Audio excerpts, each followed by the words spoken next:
So hello po mga kalingap, ngayon po ay ito po ay tungkol sa hindi natin pagsama sa part 15 po. Hindi po tayo nakasama doon dahil ayun nga po na nagkasakit po tayo, and nakakalungkot po. Syempre madami pong nag-abang po sa inyo na sa amin po ni Medit para sa part 15 po, kaya sorry po sa mga naghanap po sa akin doon. So napanood nyo naman po siguro yung part 15 sa channel po ni Kalinga Prab. At ayun nga, at nabisita nila ulit si Medit. At yun, lungkot nga po kayo na wala nga po, di kami nagtagpo. Dahil ito po ang dahilan kaya hindi po tayo nakasama. Dahil unang-una po nagkaroon po tayo ng yun nga po, ng pigsa. First time ko po magkaroon nun sa buong buhay ko.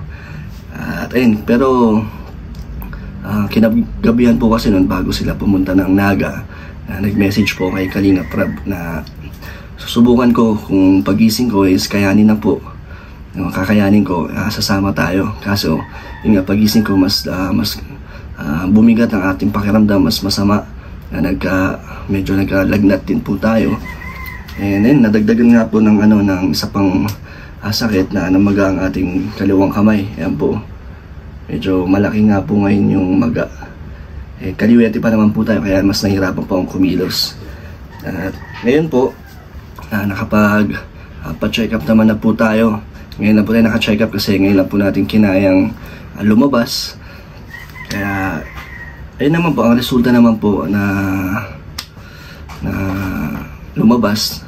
At binigyan tayo ng mga prescription ng doktor para sa gamot po na iinumin natin para dito sa pamamaga. Mga pain reliever po dahil masakit po talaga siya.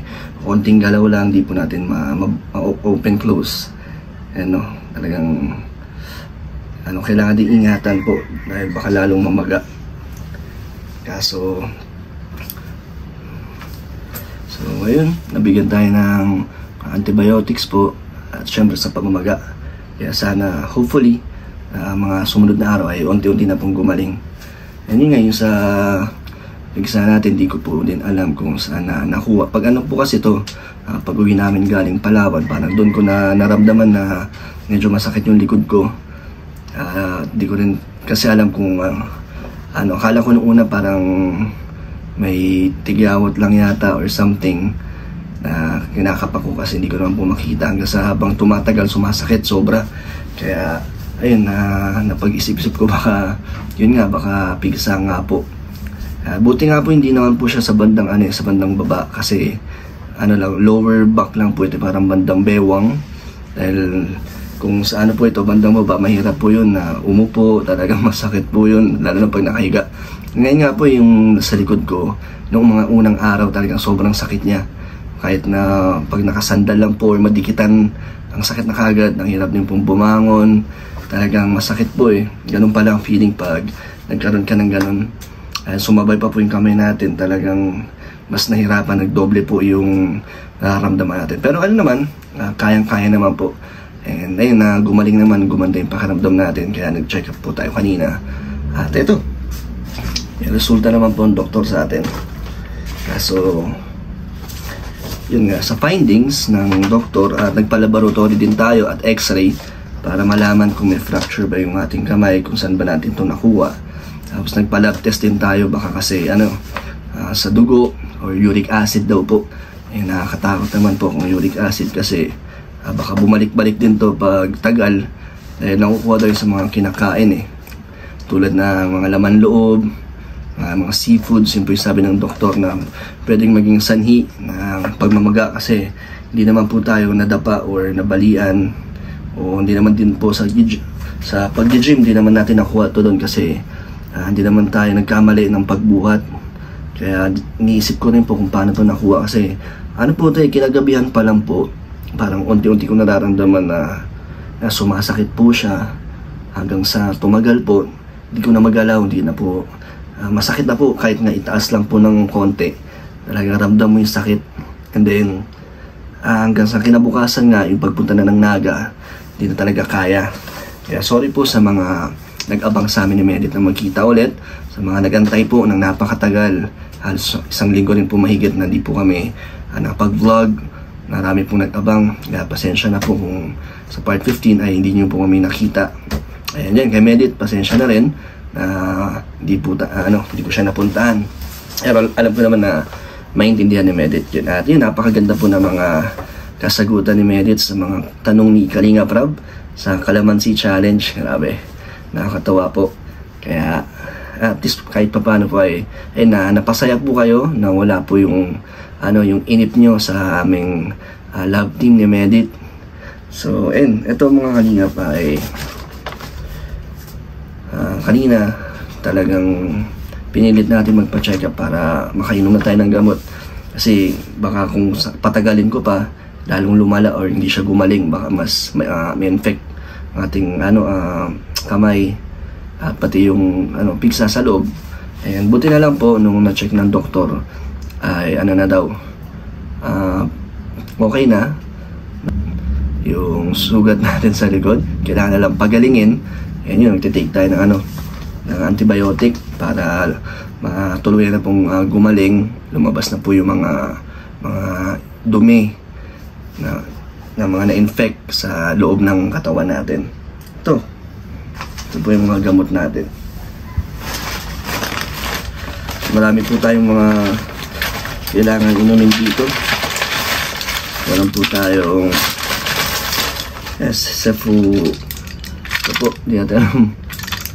cefuroxime o kung ano man ang basa dito. Ito po yung antibiotic na iti-take natin every 12 hours. So continuous po yan hanggang maubos po ito. Ito naman ibuprofen medical para sa pamamaga at mawala din yung sakit, mawala din yung maga niya para gumaling na. Pero sabi ng doktor, kung sakaling hindi man gumaling kahit maubos na yung pag-inom natin ng gamot, ay bumalik tayo sa kanya. Pero sana naman huwag naman na umabot sa ganun dahil nakakatakot naman po. Isa po sa mga kinakatakutan ko yung magpa-check up na malaman natin kung meron na pala tayong mga sakit na hindi natin alam. Kaya nakakatakot din. Buti na lang, wala. Buti na lang po dahil sa base po sa resulta ng ating lab, hindi naman po siya uric acid. Normal naman po lahat. And sa x-ray, wala pong fracture dahil hindi po siya talaga bale, hindi ko rin talaga alam saan po ito nakuha. Hindi naman po siya kagat ng mga insects. Wala naman din po, or baka daw kasi may sugat na napasukan kaya namaga, na nagkaroon ng infection sa loob. Dito po yung part kasi na masakit talaga yung sa gitna.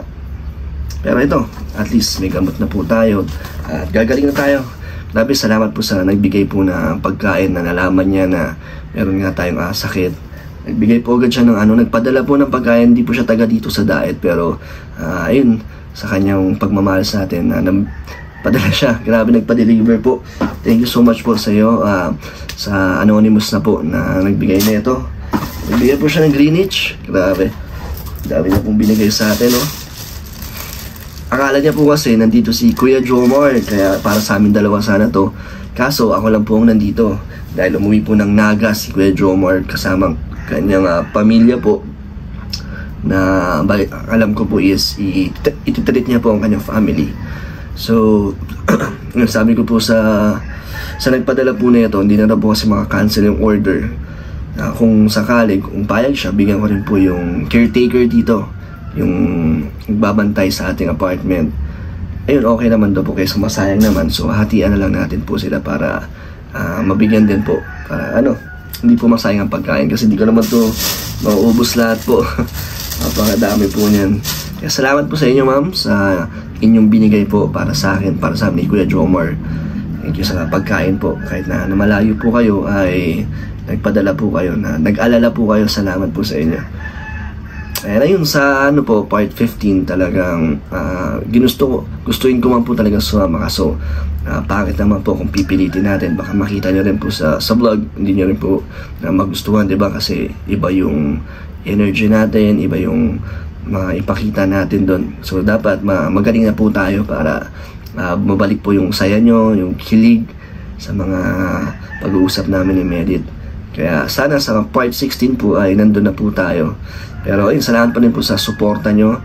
Kung ano man po yung mga nire-request nyo, sana mabigay po namin yan sa susunod na pagkikita namin. At mansari pa nga daw po, happy 4th mansari pala sa Team Dandit. Salamat po sa mga nagsusuporta, lalo na sa pabahay natin kay Kuya Brooks, kay Alimyon, kay Tita Ana Rita Reyes, at sa iba pa po na community ng Dandit, iba't ibang grupo. Salamat po na nag-aabot kayo ng tulong. Grabe, ang dami nyo na pong naibigay sa ating pabahay. Kaya salamat po sa suporta nyo, napakalaking tulong po nun. Ayun, napanood nyo naman po ating vlog kay Kuya Brooks na talaga ang laki na ng pinagbago. Unti na lang matatapos na po at napakaganda po talaga. Pag naging fully furnished po yun, talagang pwede nang i-ribbon cutting, nakaka-excite po yun. Sana bago bumalik sila Kuya Val ay tapos na yun at ma-ribbon cutting na. Dahil marami na pong nag-aabang na mga supporters na bubisita po doon. Ayun pa sila Auntie Emmy, mga kamag-anak na ng Matubang ay pupunta rin doon. At ayun, si Mama at ng kapatid ko ay magbabakasyon din daw this October, sakto sa birthday yata yun ni Kuya Brooks. Grabe, nakaka-excite dahil first time ng mama ko at ng kapatid ko na pupunta dito sa Daet. May papakita natin kung ano ating ginagawa dito, paano ang buhay dito sa Daet, diba?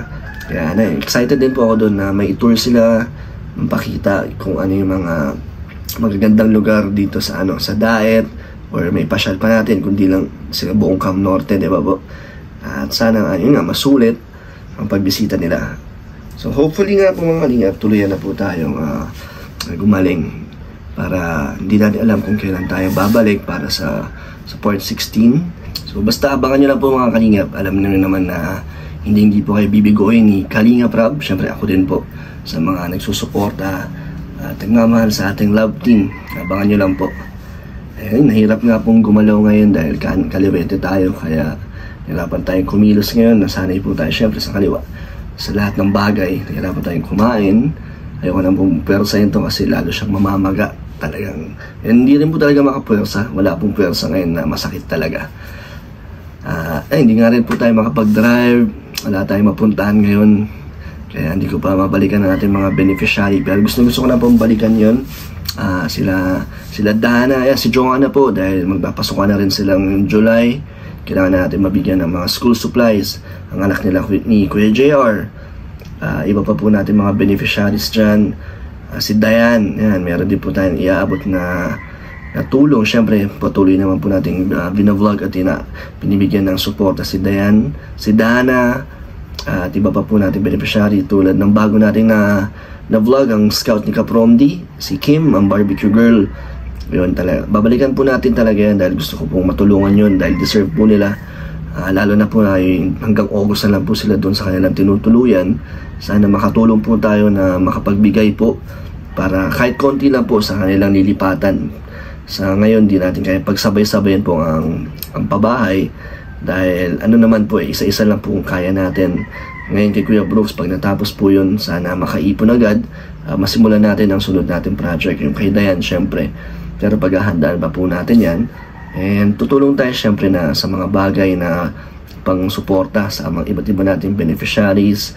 And si Ate Nelia din, tutulungan natin po yan sa kanyang bubong na mapaayos dahil yun nga, baka dahil mabili na rin ang lupa o bahay na tinutuluyan nila ngayon para paglipat nila sa bahay nila, meron na silang maayos na nabubong po dahil ngayon daw ay talagang bumabaha pag umuulan. Lahat naman po ng ating beneficiaries ay hindi natin nakakalimutan at naghahanap pa po tayo ng iba't iba para makatulong po. Kaya salamat po sa mga nagpapadala ng tulong para sa ating mga beneficiaries. Malaking bagay po yun na dadagdagan po ang ating mga binibigay na tulong. Kaya salamat po sa inyo, sa inyong tiwala, suporta po sa amin. Dahil napakasarap po mag-charity talaga na pag meron tayo na i-share natin ang blessings natin na talagang makikita mo sa mga deserving talaga kung paano nila ma-appreciate po yung mga simpleng tulong na binibigay natin. Yung pinakamasarap po. Kaya ngayon, gusto ko na pong mabalikan po lahat sila at mapakita po sa inyo sa mga, syempre nag-aabang din po sa mga nai-scout natin, sa mga nanonood sa ating channel. Yan, salamat po sa inyo. Yun, si Tristan pala at si Christian ang nai-scout natin na binigay natin kay Kalingap Rob. Syempre, abangan nyo rin po sa channel ni Kalinga Prab yan, na talagang may plano si Kalinga Prab na mapaayos ang bahay lang magkapatid. Huwag po kayong mag-alala, naka-line up po lahat yan kay Kalinga Prab. Marami rin po kasi siyang iba't ibang mga tinutulungan, mga binabalikan din po, lalo sa K-Boys on Mission. Doon yung po nakikita ang mga beneficiaries na matatagal na at patuloy pa rin po natin binabalikan galing kay Kalinga Prab. Kaya malaking bagay din po na meron tayong kanya-kanyang mga role sa Kalingap, sa K-Boys. Masarap din po yung part na nakikita po namin ang aming bawat role sa aming masarap din po sa aming part na nagagamit bilang staff ni Kalinga Prab na napupuntahan natin ang iba't ibang beneficiary. So yun nga mga Kalingap, update lang po. Siyempre marami po nagtatanong at nagme-message din kasi sa akin kung bakit ba hindi kami nakita or ba't di ako kasama. Baka isipin nyo po ayaw ko na pong sumama doon. Hindi naman po sa ganon. Siyempre hanggat nandyan yung suporta nyo at si Kalinga Prab ay patuloy po sa ating love team. Siyempre tutuloy po natin hanggat nakakatulong po tayo, hanggat na may mga nagmamahal po. Yan, patuloy po tayo sa ating ginagawa. Salamat mga Kalingap. Sana ay gumaling na po tayo para ayun, makapagbigay ulit tayo ng saya sa mga OFW, sa mga seniors, sa mga supporters dyan. Thank you po mga Kalingap at God bless po sa inyo.